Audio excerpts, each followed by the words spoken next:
किससे उम्मीद रखते हो मेरे भाई? किसी से अपेक्षाएं मत रखिए। यहां कोई किसी का कुछ करने को तैयार है। ये बात छोटी है, बात बहुत बड़ी है, ध्यान रखना है। पहला, क्रोध से बचना है, उम्मीदें लगाना छोड़ दो, उम्मीदों का त्याग कर दो, वरना रिश्ते खराब हो जाएंगे। तो क्रोध की मां है अपेक्षा, क्रोध का पिता है मालूम है? गुस्से के पापा का नाम घमंडी लाल। जहां अकड़ है मां झगड़े, ध्यान रखना। मां उपेक्षा बाई और पिता घमंडी लाल अकड़ के चलता है। ये घमंड बड़े जल्दी टूटता है मेरे भाई। अच्छों का नहीं चलता घमंड। विश्वास नहीं हो तो दिल्ली में देखना। समझ गए क्या? तोड़ जाता है घमंड आदमी का। घमंडी लाल जहां रहेगा वहां गुस्सा, शब्द बदल जाते हैं। जब घमंडी लाल का घमंड टूटता है तो बोलने की स्टाइल बदल जाती है मेरे भाई, ध्यान रखिए। फिर बीजेपी नहीं दिखती, फिर एनडीए दिखाई दिया करता है जब घमंड टूटता है। हर लाइन में एनडीए एनडीए। 10 साल तक काय का एनडीए, एनडी हो गया था वो तो। ध्यान रखिए, मान्यवर सोचना है, विचार करना है। क्रोध के एक पत्नी है, मालूम है? क्रोध की पत्नी का नाम हिंसा बाई। पत्थर फेंकेगी, बेलन फेंकेगी, बर्तन फेंकेगी, कुछ ना कुछ तो करेगी, पैर पटकेगी। हिंसा, ध्यान रखना। क्रोध की पत्नी का नाम हिंसा है। क्रोध के 2 जुड़वा बेटे हैं जिनका नाम बैर और विरोध हुआ करता है। क्रोध की एक नकचड़ी बहन है जिसका नाम जिद हुआ करता है। तो मैंने कहा क्रोध जब भी आता है पूरे परिवार के साथ तुम्हारे घर में आता है और तुम्हारे परिवार को तहस नहस कर। नकचड़ी बहन, नकचड़ी कौन होती है? वो ननंद। जिस घर में नंद उसके घर में फंद। ध्यान रखना, विचार करना। पर ऐसा मत करना मेरे भाई, कभी कहीं तुम भी ननंद हो ना, ध्यान रखना। एक बुढ़िया थी, मैं रतलाम में था। मैंने कहा अम्मा जी बड़ी खुश हो? बोले बहुत सुखी हूं महाराज।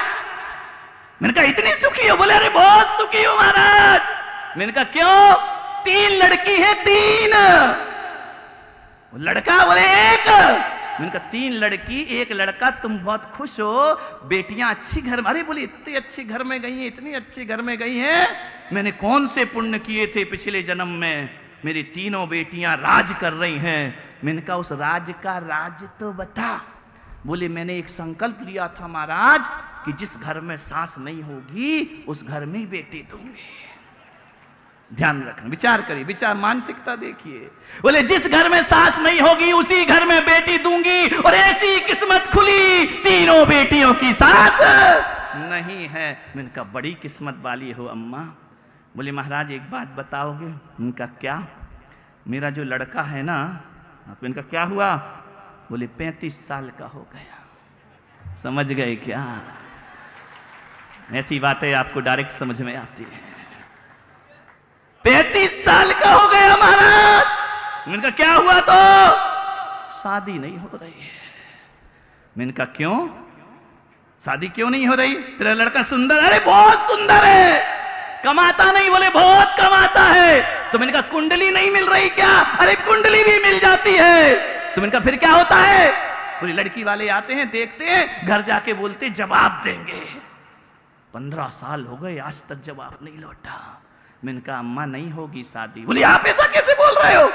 मैंने कहा बिल्कुल नहीं होगी शादी, बिल्कुल नहीं होगी। बोले क्यों? मैंने कहा नहीं हो सकती है क्योंकि जो सपना तूने देखा था। समझ आ गया क्या? ऐसी बातें आपको डायरेक्ट समझ में आती है। वो भी तो सोच रही है ना कि लड़की वहीं दूंगी जहां सांस ना हो। मैंने कहा जब तक अम्मा तुम जाओगी नहीं बहू तुम्हारे घर आएगी नहीं। ध्यान रखना, ऐसी मानसिकता लेके जीवन को आनंद बनाओगे, ऐसी सोच रखोगे। मान्यवर सोचना है। गलती किसी की भी हो, डांट छोटे को पड़ती है। बहू आ रही है, पैर से प्याला टूट जाए, अंधी है क्या? दिखता नहीं है? मायके से लेके आई थी क्या? 1000 गालियां शुरू हो जाती हैं। और यदि धोखे से सास से प्याला टूट जाए तो अब क्या होगा? अंधी है क्या? दिखता नहीं है? नहीं नहीं नहीं, वो सास नहीं बोल रही है, वो बहू को कह रही है 50 बार बोला प्याला वहां रखना चाहिए, यानी उसमें भी बहू पिटेगी, ध्यान रखना। कमाल की बात है, तुम्हारी गलती तो भी बहू गलत, उसकी गलती तो भी बहू गलत। सास वो सुधर जाओ, अहमदाबाद की सुधर जाओ, बाहर की छोड़ो। एक पिताजी थे, लॉन में अखबार पढ़ रहे थे।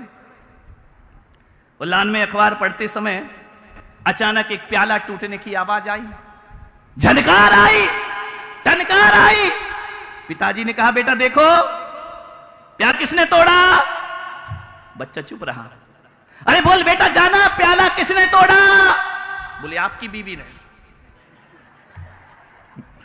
अहमदाबादी गुजराती बच्चा होगा, बोले तुम्हारी बीवी ने, है ना? तो बाप ने कहा तेरी क्यों नहीं तोड़ सकती? तेरी बीवी से भी टूट सकता है। बोले जाके देख लो, आज तो तुम्हारी बीवी ने तोड़ा है। बोले तुझे कैसे पता? बोले ऐसे पता कि जब प्याला टूटा तो प्याला टूटने की टनकार तो सुनाई दी, लेकिन मम्मी की झनकार सुनाई नहीं दी, इसलिए मैंने कहा कि प्याला तुम्हारी बीवी ने तोड़ा है। ध्यान रखिए, मान्यवर, विचार करिए। आपके घरों में, आपकी फैक्ट्री में, आपकी दुकानों में भीषण गर्मी है। इस अहमदाबाद में सब जगह फैक्ट्रियों में एक वो लगाते ना, लाल लाल फायर अग्निशामक यंत्र लगाते हो ना? क्यों लगाते हो? क्यों लगाते हो? कभी धोखे से आग लग गई तो उससे क्या करोगे? आग पर कंट्रोल करोगे कि नहीं करोगे? और नहीं किया कंट्रोल तो फैक्ट्री जल करके खाक हो जाएगी। आपसे मेरा निवेदन है, जब आप अपनी फैक्ट्री में, दुकान में एक अग्निशामक यंत्र लगाते हो, एक अग्निशामक यंत्र अपने दिमाग में भी लगा के रखा करो कि भीतर क्रोध की चिंगारी है, वो ऐसी चिंगारी जो कभी भी भड़क जाएगी। और जैसे ही भड़क जाए तो समझदारी का अग्निशामक यंत्र फायर कर देना चाहिए ताकि वह घर जलने से बच जाए।